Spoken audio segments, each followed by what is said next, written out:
Ladies and gentlemen, thank you for joining the 154-pound triple header conference call. As a reminder, before I turn the call over to Lou DiBella, I do want to remind everyone that tomorrow at 3 p.m. Eastern and noon Pacific, that there is another media conference call for October the 14th, PBC on Fox, card featuring Santa Cruz, Avalos, Mayers, and Gutierrez. Your host for today, Lou DiBella, will begin. Thank you. And actually, there's a call tomorrow. October 14th is going to be a loaded, unbelievable night of boxing. And it starts with Leah Santa Cruz and Abner Maris in separate fights on a PBC Championship Boxing doubleheader from the StubHub Center in Carson, California, airing on Fox, not FS1, Fox, at 7:30 p.m. Eastern Time, at 4:30 p.m. Pacific Time. That show ends at 10 p.m. Eastern Time, 7 p.m. Pacific Time. We have a tremendous Showtime Championship Boxing triple header presented by Premier Boxing Champions. Champion Erislandy Lara against undefeated former Olympian challenger Terrell Gausha, WBA 54-pound title. WBC 54-pound champion Jarrett Charlo versus Erickson Lubin, battle of undefeateds for the BC 54-pound title. And young, sensational champion Jarrett Hurd, IBF 54-pound champion, versus former champion, consummate professional Austin Trout for the IBF championship. So tremendous event at the Barclays Center in Brooklyn, New York. Saturday night, October 14th, 2/17, airs on Showtime at 10 p.m. Eastern Time, 7 p.m. Pacific Time. Tickets to this event are available they start at $400 for VIP. Ringside's down to $50. They can be purchased at Ticketmaster.com, BarclaysCenter.com, by calling 1-800-745-3000. Also at the American Express box office at the Barclays Center. So it's an unbelievable night of boxing starting on Fox in Carson, California, 7:30 p.m. Eastern, 4:30 p.m. Pacific, going over to Brooklyn. And I'm really proud to promote this triple header. It's an unbelievable night of boxing. There'll be an unbelievable undercard. Also, the sensational undercard, Tony Harrison's coming back on that undercard. One of the Serrano sisters, Cindy Serrano, one of the two champion Serrano sisters on the undercard, on a loaded undercard, and then going to these three great bouts. We're going to start the call with the Jarrett Hurd Austin Trout fight. Former WBA 154-pound champion Austin Trout made 4 defenses, including a well-known unanimous decision win over Miguel Cotto in December 2012. Austin's got a great record of 30-3, 17 KOs out of La Cruces, New Mexico. Like I said, this guy's a consummate pro, and this should be a real test for young stud champion Jarrett Hurd. I'm going to start with Austin Trout. Austin, can you say a few words? Yes, giving all honor and praises to the Most High. I'm blessed with this opportunity. Not only be a part of a great card like this, but to be in a great fight with a champion like Jarrett Hurd. Utmost respect for the guy. He didn't have to take this fight, so I want to thank him for making a defense like this. Camp has been great. My weight's good. I'm in shape. I'm feeling strong. I'm peaking at the right time, and I'm more than excited to go out there and show everybody that not only am I a live dog, but I'm championship material. Thank you, Austin. You're definitely championship material. You've been a champion, and you've proven that.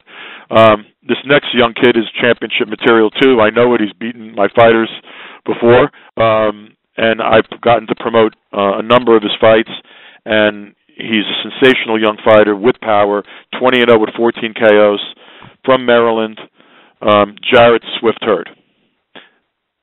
How's it going, man? I want to, thank God for this opportunity.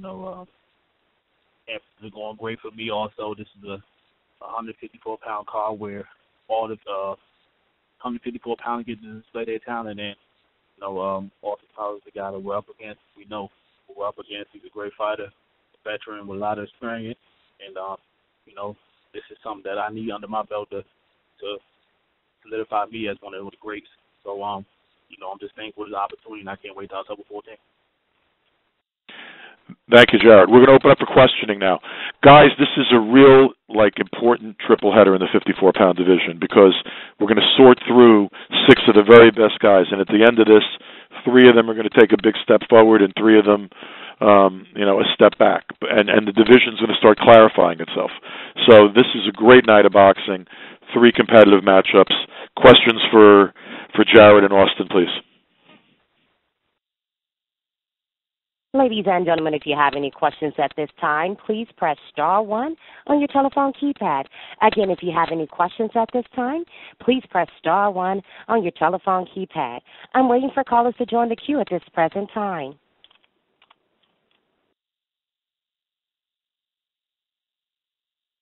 Again, ladies and gentlemen, if you have any questions at this time, our first question is going to come from Dan Raphael from ESPN. Please go ahead. Thank you very much. Hello, everybody. Austin, my first question is for you. Good to talk to you today. It's been 17 months since your last fight, and also, I believe, only your second fight. This will be in 25 months. Can you speak to the reason for your long layoff, Austin? I don't know if you had any injuries or there was some other issue. Actually, no. There's no reason for the layoff. No injuries. No nothing. And really, I can't tell you why I've had such a layoff.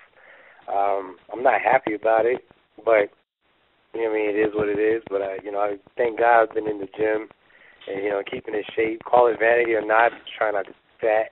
And trying to keep this beach bod. So I'm still sharp. We've knocked all the ring rust out in camp, and it's just time to work. So you've been trying to get a fight. Is that my understanding? Yeah. I've been trying to get a fight, and I felt, especially after Charlo dispatched J-Rock, I felt my stock rose, and I should have been put right back in. But things happen, and things don't happen for a reason.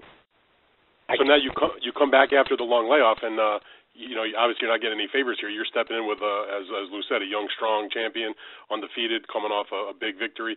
Do you feel like you might have needed a single fight before you took this step up, or are you satisfied to go back in the ring with what I think most people would perceive as a very dangerous fight? Well, I did want to not say a tune-up, but a get-back fight. But at the same time, you can't pass up these opportunities because they don't come too often, So I wasn't going to turn down this shot, just for a tune-up. So I had to come and get what they gave me. So can you give me your thoughts about what you've seen in Jarrett Hurd? I mean, he's obviously a powerful fighter. He's coming off a big knockout of Harrison to win the title. Was a good up-and-comer before that with some of the victories he reeled off against Molina and Jojo Dan. So what are your general thoughts about the type of fighter that Jarrett is?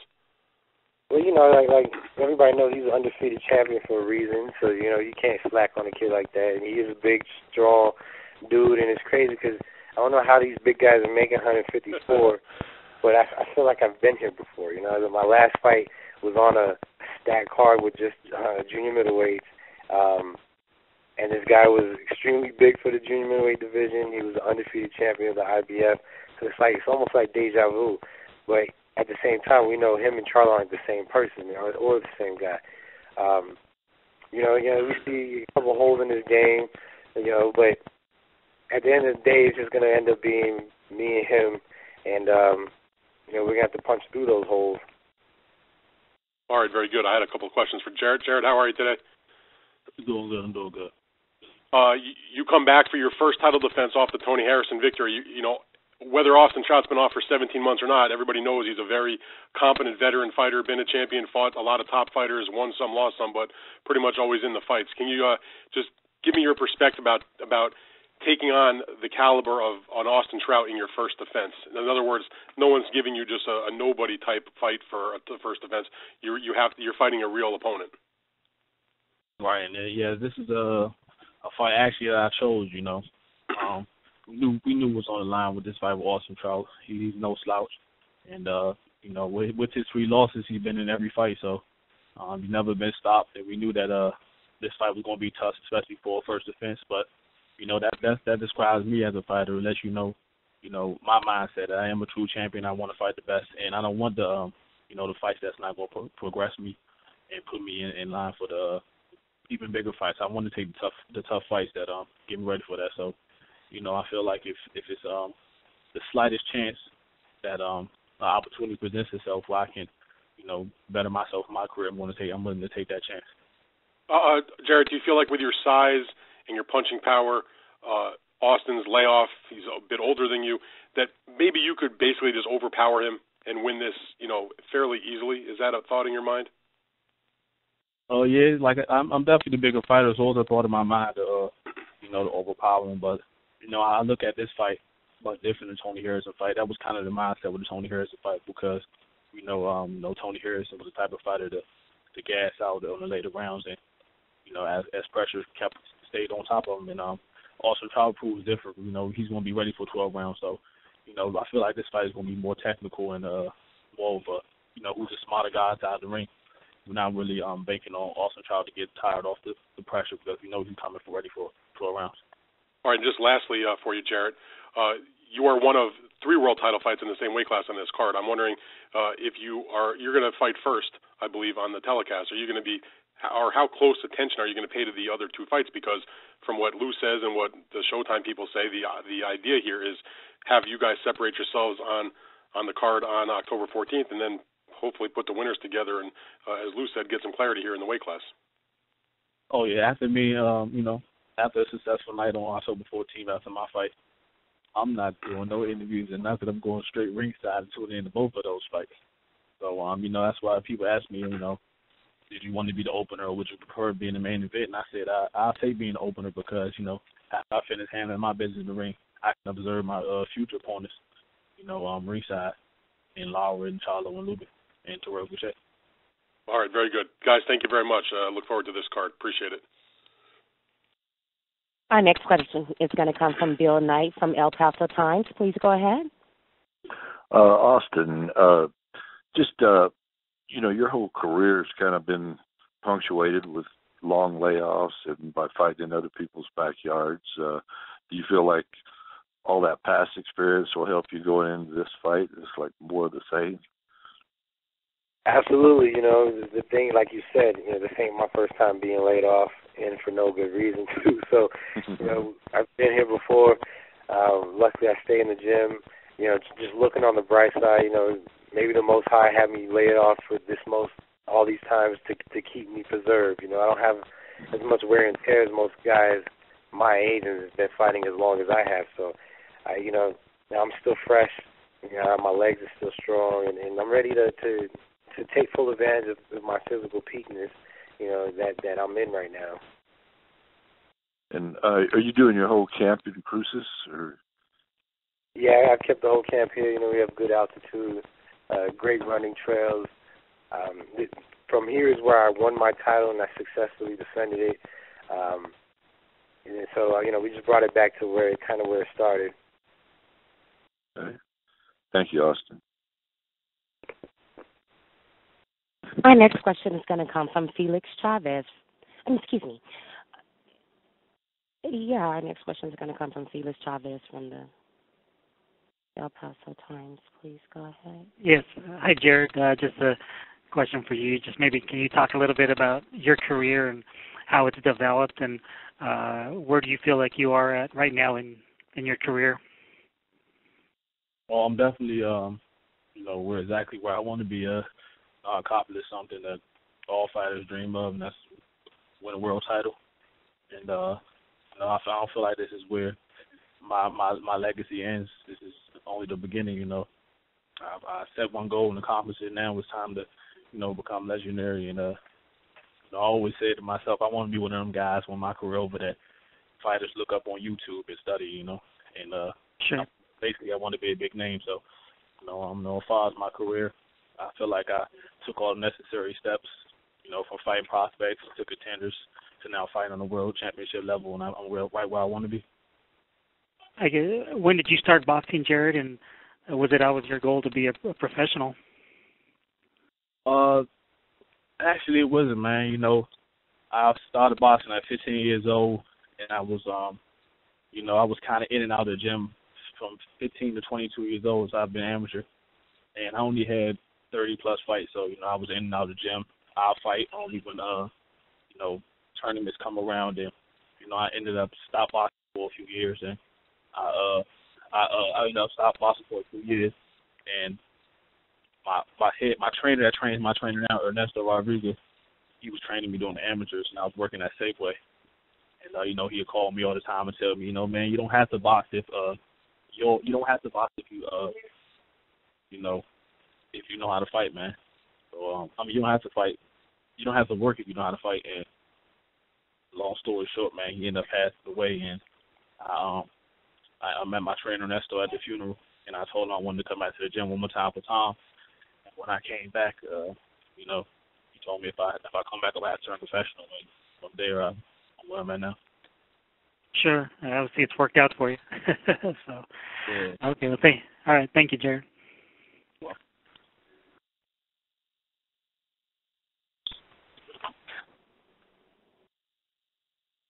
Okay, our next question is going to come from Eddie Goldman from No Holds Bar. Please go ahead. Hello, everybody. First question for Jarrett. Jarrett, we know you're going up against a fighter that has a lot more experience, that's fought a lot of really top-level opposition. Tell us why you think you have advantages over him in this fight. For one, Austin Trout, you know, I feel like I got the more power. I feel like I have the youth. I feel like I have the size and the length.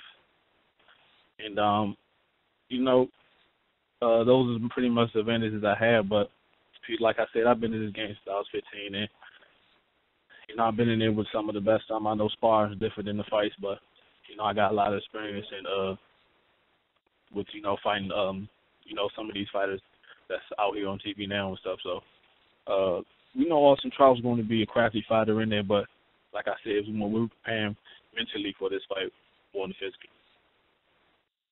You've gotten a lot of knockouts recently. You have a big knockout streak. He's never been stopped as a professional. So if this goes 12 rounds, how are you prepared for that?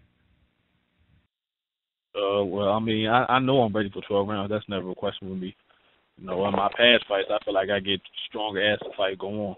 You know, if you look back on every single fight I had, I was never the fighter that gassed out. You know, I was always a fighter getting stronger. So 12 rounds is not an issue. And I feel like I get stronger as the fight go on. So we're definitely prepared for 12. And but hopefully it ends earlier than that. Okay, and Austin, similarly, you know, we know you have the in-ring experience and fought top opposition. Other than just the simple experience, what do you see as your advantages over Jarrett? Well, you know, I feel like I have the superior footwork, you know, like my mental capacity as far as being able to adapt and figure them out. I think that's another advantage I'm going to have. And, you know, this is, besides experience, you know, I could fight too. You know, not just box, I could fight. So, you know, I think he feels he may be the stronger guy, but, you know, I'm going to go ahead and test that and see if he truly is. And, you know, and then you thought. Okay, and do either of you guys want to make a prediction for the fight? Yeah, well, my position is I feel like 9th or 10th round, I should get a stoppage round that time. Later rounds, 9th or 10th. Okay, and Austin, you want to make a prediction? Did we lose him? Yes, I don't see the line any longer. Yeah. He's not on the line? No, I just seen it disappear. Oh, jeez. Okay. Thank you. Let's take Good luck one there. more for Jarrett, and then we'll switch over to Lubin and Charlo. Okay, our next question is going to come from John Cudney from the Sunday Puncher Boxing. Please go ahead. Oh, hi, Jared. So you've had a pretty rapid rise in your division. 2 years ago, I don't think anyone knew who you were. On 2016, you were in Prospect of the Year honors from a number of publications, including my own. Now you're a champion, making your first title defense against a very respected former champ. Are even you surprised at this climb? where do you see yourself a year from now? Oh, I'm definitely surprised. Like I said, boxing was just something that I always just thought I would, wanted to do. Was something that came across just to give another shot for my trainer. And,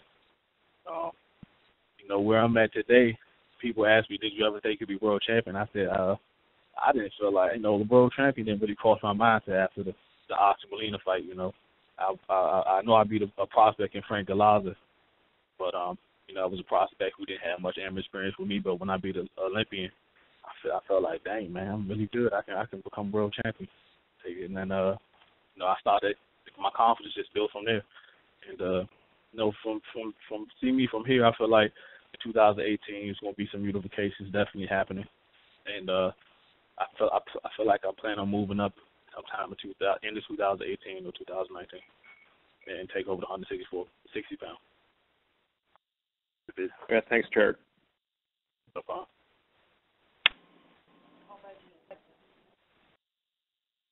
So again, ladies and gentlemen, if you have any questions, please press star 1 on your telephone keypad.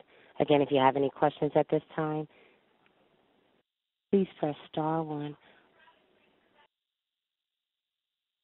Okay, if we don't have any other questions, thank you guys for being with us, and we'll move on to the next fight. The WBA Super Welterweight World Championship, Erislandy Lara, who was 24-2-2, 14 KOs from Miami, Florida, trains out of Houston, Texas, with Ronnie Shields.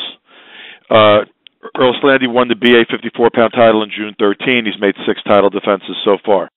The only losses of his career came on a very controversial fight against Paul Williams, where he lost by majority decision, but frankly almost everyone who saw the fight thought he won, and a close split decision loss to Canelo Álvarez in July 2014 that was contested at middleweight, which frankly I thought was closer than a fight I just saw with Triple G and Canelo. So Erislandy is certainly one of the most talented guys in the 54-pound division. He'll be fighting Terrell Gausha, 20-0, 9 KOs from Cleveland, Ohio, who trains in Norwalk, California. He's rated number 6 by the BA. He was a 2012 Olympian, 5-time Cleveland Golden Gloves champion, 2-time national champion, so a very storied amateur career. Erislandy has had a last-minute problem pop up with his family. He had to deal with, and he's not going to be with us. Terrell Gausha is doing his medicals, where he has spent an hour longer at the doctor's office than we anticipated, though everything is fine. He just had to wait in a waiting room like the rest of us would. So rather than waste anybody's time, this is a really good fight. We'll make Lara and Terrell Gausha available to anybody that wants them on a one-on-one basis. You could arrange that through Swanson Communications. We'll get these guys for you. So with no further ado, I'm going to move on to what I must admit, on a great night of boxing, is my favorite fight on the card. This WBC Super Welterweight World Championship between Jermell Charlo and Erickson Lubin. It's a battle of undefeateds. Charlo, 29-0, 14 KOs. Trains in Dallas, out of Houston, Texas. Erickson Lubin, 18-0, 13 KOs from Orlando, Florida. Both of these guys have pop. Both of these guys have the whole package. This, I think many boxing aficionados pen as the can't miss fight on the card, though I think all 3 fights can't miss. I think we have 3 terrific title fights on the card. I think that this one has really captured people's interest. Lubin, 2016 Prospect of the Year by both ESPN and Ring Magazine, had an incredible 143-7 amateur record. Turned pro in 2013 and has done nothing but win since then. So first, I'm going to throw this over to young undefeated challenger Erickson Lubin. Erickson? Hey, what's going on? Just say a few words to everybody. Oh, well, I mean, does everybody, expect fireworks October 14th? I've been dreaming about this, this fight, for quite some time now. I asked for this fight. And, time to turn these non-believers into believers, the ones that think it's too early for me or I'm too young. I've been having a great camp out here in New Jersey, and I can't wait. Just a week and some change away. So I'm going to open it up for questions for Erickson first. So if we can have questions now for Erickson. Ladies and gentlemen, if you have any questions at this time, please press star 1 on your telephone keypad. Again, if you have any questions at this time, please press star 1 on your telephone keypad. I believe our first question is going to come from Dan Raphael from ESPN. Please go ahead.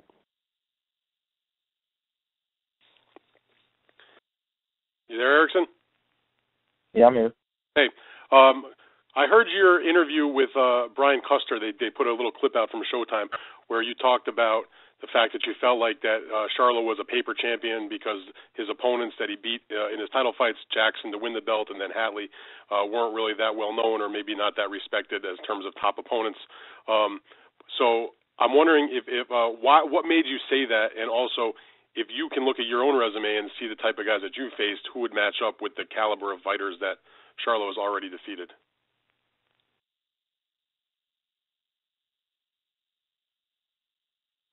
Say it again, I can't hear you. I said, I heard your interview with Showtime with Brian Custer, and you said as relates to the Charlo opponents, Jackson and Hatley, that made him a paper champion, that they were not well-known guys and didn't have a lot of respect. I'm wondering what made you say that? Why would you downgrade his opposition? Well, I was trying to get, the Hatley fight since I was about 10-0. I've been asking, my managers, ever since, I've been calling that guy out for quite some time. I just feel like, to defend your title against a guy like Charles Hatley, I don't feel like, Charles Hatley is, that good of a fighter. So that's the reason I said that. I don't feel like Charles has ever fought anyone like me.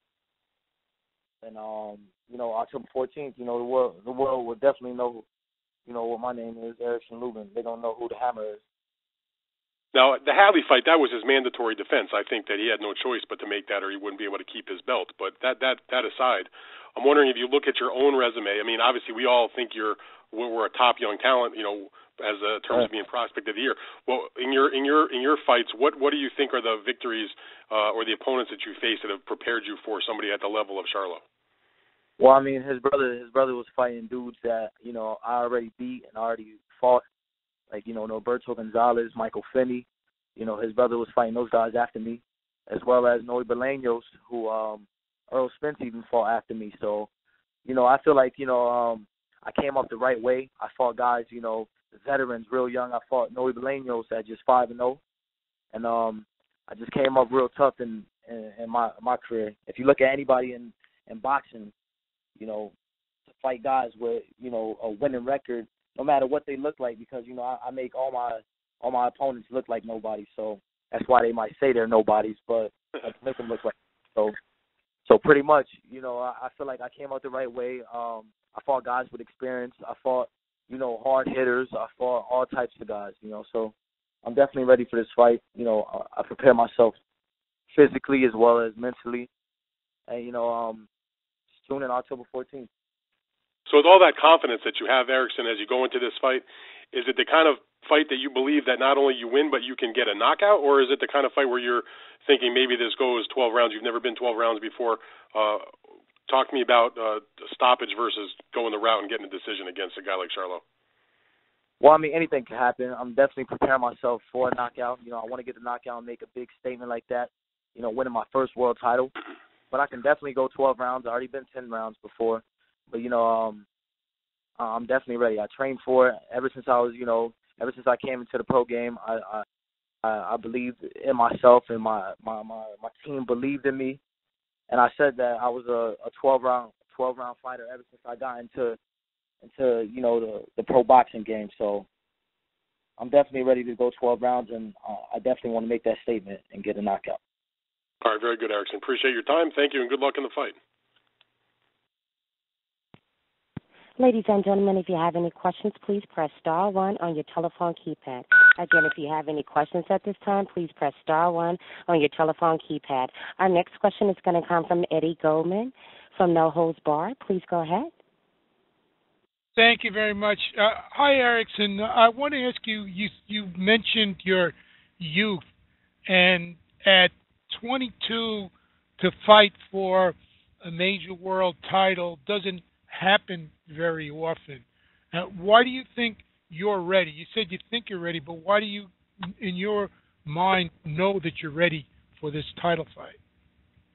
Well, I mean, I know I'm ready because, you know, I like I said before, I came into the game and I fought, you know, no opponents with a losing record. Everybody I fought had a positive record, you know, some undefeated guys, you know, some guys who just one loss, and, you know, I fought all types of guys. And, you know, I have a great amateur background. You know, I won pretty much every amateur tournament out there. You know, I've been undefeated since I was 13 years old. You know, I'm just confident. You know, I've been training real hard, and I'm just ready to show the world who I really am. I don't think I've really showed the world who Erickson Lubin is yet. You know, some of these fights has been, you know, a little bit too easy for me, and I'm glad they put this opponent in front of me, and Jarrett Charlo, where I can actually showcase my talent, my real skills, and you know, I'm extra motivated. You know, I'm fighting for a world title, and from October 14th, you know, I'm ready to capture the title and make it a dream come true.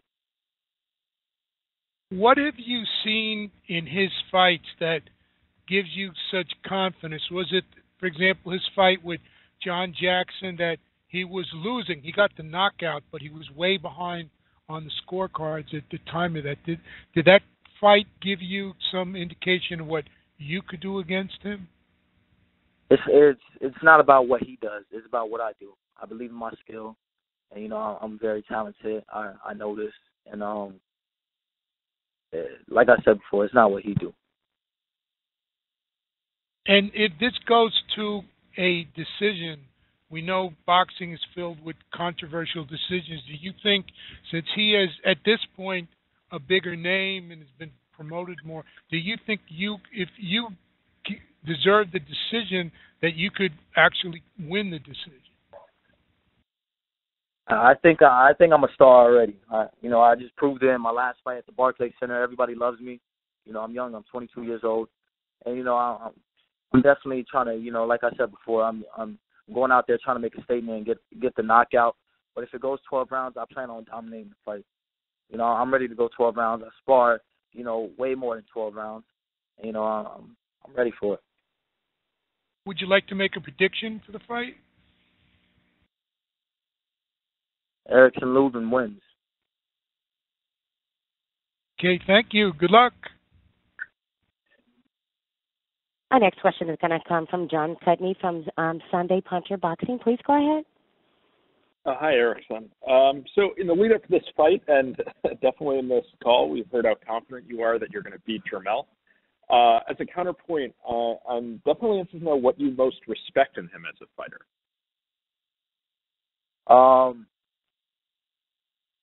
He does have decent power. I've seen, you know, a few of his fights where he did what he had to do and knocked the guys out, like Charles Hadley, of course, and John Jackson. Those, you know, the guys they put in front of him that he's supposed to get out, you know, that's exactly what he did, and he got them out. So I do respect that. Okay, so next, curious to hear what type of sparring you've been doing, preparation for this fight or previous. Jermell is definitely the best fighter you've faced as a pro. Curious what type of fighters, what size you've been sparring against to prepare yourself for this. I've been sparring all types of guys. I've been sparring, I've been sparring over here in New Jersey. Sparred, you know, a couple 175-pounders. I've been sparring 168-pounders. I'm supposed to get some work with Daniel Jacobs in the next coming days. So, you know, I definitely been getting the work in. You know, this has to be, you know, one of the best shapes I've ever been in. And I'm pretty sure, you know, every fighter says that, but, you know, it's just up to me to show the world October 14th. Okay, so last question here. So wondering if you can speak about your confidence in your team and your corner as you head into your first title fight. My understanding is that your team is pretty fresh as well. Right. I mean, they're fresh to you guys, but this is, you know, the team I've been with ever since, you know, I was young. So you're confident your team heading into the fight, their corner work in the championship fight? But yeah, my coach Jason Galarza, you know, I've been with him for a very long time. He's worked my corner since the amateurs, and you know, we just you know, we click, and he definitely knows how to read me. He knows how to, you know, read the other fighters. He's smart. You know, we're a family. School of Hard Knocks. You know, we've been together for 10 years plus. So this is definitely who I need in my corner. It's not that I want them in my corner. I need them in my corner. Okay. Yeah, thanks a lot. Those are some great answers. Thanks a lot, Erickson. Ladies and gentlemen, if you have any questions at this time, please press *1 on your telephone keypad. Our next question is going to come from Jason Gonzalez from MaxBoxing.com. Please go ahead. Good evening, everyone. Good afternoon. Erickson, how you doing, brother? I'm good. How are you? Good, thank you. It's real quick. When you turned pro, you were fighting under the Iron Mike promotion banner. What did you learn, you know, while having Mike Tyson as your promoter? I mean, Mike just, you know, he taught me a lot of things. He taught me how to believe in my dreams and, you know, go get what I want. And he definitely told me that, you know, if I stay at the pace that I'm at, you know, he was trying to push for me to get a world title earlier, but you know, it takes time, and I feel like, you know, there's no better time than now. And Mike Tyson definitely, you know, taught me how to deal with, you know, the media, you know, me being so young in this sport, and how, you know, people can twist your words, or, you know, just all the negative stuff that people can do. But, you know, he just told me to stay focused, always be in the gym, always working hard, and, you know, my dreams to come true and being world champion. Okay. Erickson, it's not often that, you know, we see in boxing a prospect that's fought, you know, opposition that's had winning records. So, you know, no one on your resume has a losing record. Was that, you know, what was that the result of? Was that you requesting it? Was that the matchmaker? Like, how did that transpire? Well, I mean, I wanted the American names, of course.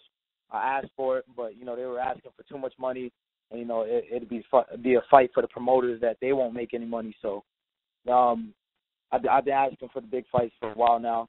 I'm just I'm grateful that I get this opportunity to fight once again on Showtime, once again at the Barclays Center. And, you know, this time is for a world title, so I'm extra motivated, and I can't wait. You know, I never wanted to fight anybody with a losing record. I wanted to come up the way I did. You know, it definitely prepared me for this moment. Okay, thank you very much. Good luck to you. I have one more question. My third question, I guess, is for Lou DiBella. Lou, are you on the call? You there? Yes, I am. Yes, I am. How you doing, Lou? It's been an interesting week, but I'm okay. Yeah, I can attest to that. But Lou, real quick, you talked about the vision moving forward. We want clarity in the 154-pound division. So obviously, the plan is to have the winners fight each other. But with that being said, how does that materialize? What's that going to look like in the not too distant future? Well, I mean, we're going from 6 to 3. Then there are other 54-pounders out there that are moving up the ranks. You got a guy like Tony Harrison, who made a sensational fight with Jarrett Hurd. Jarrett stopped him in the 9th round, but, you know, leading up to the 9th round, you know, most people had Harrison ahead in the fight. There are plenty of guys out there to create matchups. Yes, I think the 3 guys here will factor into a further narrowing down of the division. This isn't like an official tournament, But basically, what Showtime boxing has done is pay an awful lot of attention to the 54-pound fighters in an effort to make great matchups, great fights, and narrow down the division to the very best. And that's what I know that Steven Espinoza and the guys at Showtime are going to continue to try to do going forward. So, Lou, are you talking about a unification bout?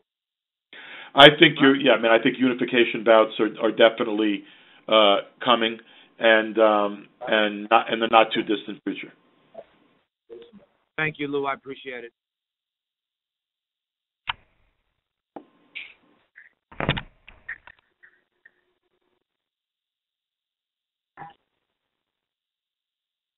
Okay, our next question is going to come from Chris de Blasio. Please go ahead. Yeah, so question to Erickson.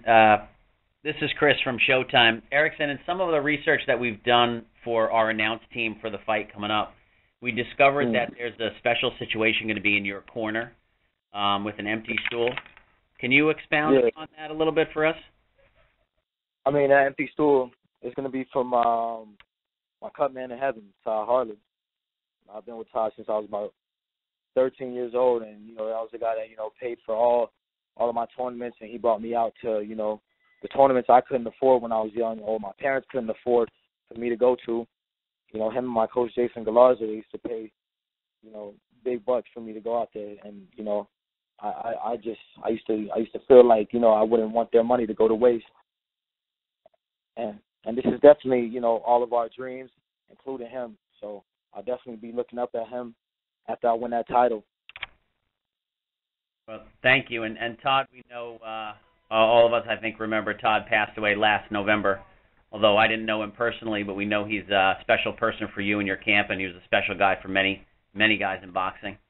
So we thought it was important for you to share that. And if there's any press that want to expand upon that, we can always set up for time for Erickson to talk about that as well. So thanks for doing that. Sure. Next question is going to come from John Navarro from Knockout TV Net. Please go ahead. Hi, this question is for Erickson. Erickson, with your resume, you have quite a serious fight resume. You've fought all different types of fighters as an amateur. In your pro career, how many of those fighters would you say truly knew how to fight a left-hander? Say it again? How many of these fighters that you fought as a professional, because you're a left-hander, aren't you? Yeah, well, I fight. How many fighters have truly knew how to fight a left-hander? I mean, in your opinion, I'm sure you could tell the difference. I don't understand your question. Okay. The only reason I'm bringing that up, because my new studio partner, Tony the Tiger Lopez, has taught me a lot recently about left-handers and right-handers and the fighting of real estate in a ring. And if a right-hander does not know how to fight a left-hander, he's going to get cleared, he's going to get beat up all day long. So I was just asking if you knew the difference, if the people that you have fought have really ever knew the correct way of how to even fight you. It doesn't really matter. It doesn't really matter. Yeah, I've seen it all. It doesn't really matter. Has anybody ever taught you about a boxer that knows how to fight a left-hander? Of course, I've been taught I'm a boxer, but, your question just don't really make too much sense to me.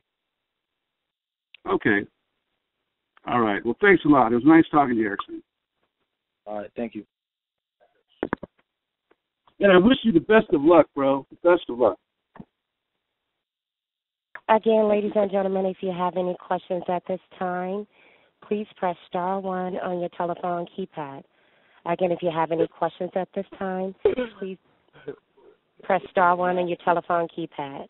Our next question is going to come from John Miller from the Boxing Digest. Please go ahead. Hello, Erickson? Yes. Hey, what would you say is your greatest strength heading into this matchup? And also, what do you see in Charlo that you think you could take advantage of the most? My greatest strength will have to be my mental game and the way I adjust in the ring. I'm ready for any situation. I could bang, I could box. I'm a boxer puncher, so I can mix it up. Have you faced any opponents that you feel are close to Charlo's style? Say it again? Have you faced anyone that you think compares to Charlo style-wise? Yeah, I've seen his style, plenty of times in the gym. I haven't really faced anyone, that fights like Charlo, but he hasn't faced anyone that fought like Erickson Lubin. Thank you so much.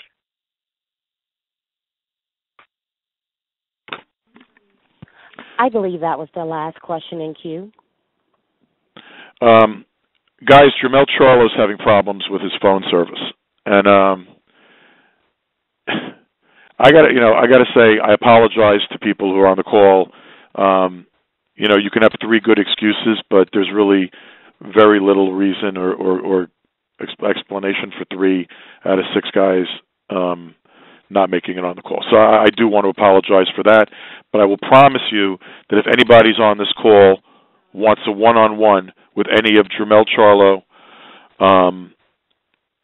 Erislandy, Lara, or Terrell Gausha, we will be sure to set that up for you. So if you would like that, please contact Swanson Communications.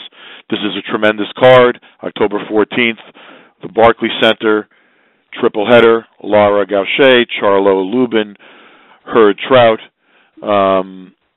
Saturday the 14th, preceded on Fox TV by a doubleheader with 2 separate bouts featuring Leo Santa Cruz and Abner Maris. That'll lead up, hopefully, to their showdown in the next fight if both are successful in these bouts.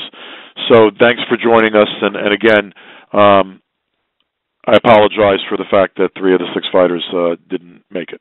Thank you. Well, I'd like to say thank you, ladies and gentlemen, for joining. You may all disconnect, and I hope you have a great day.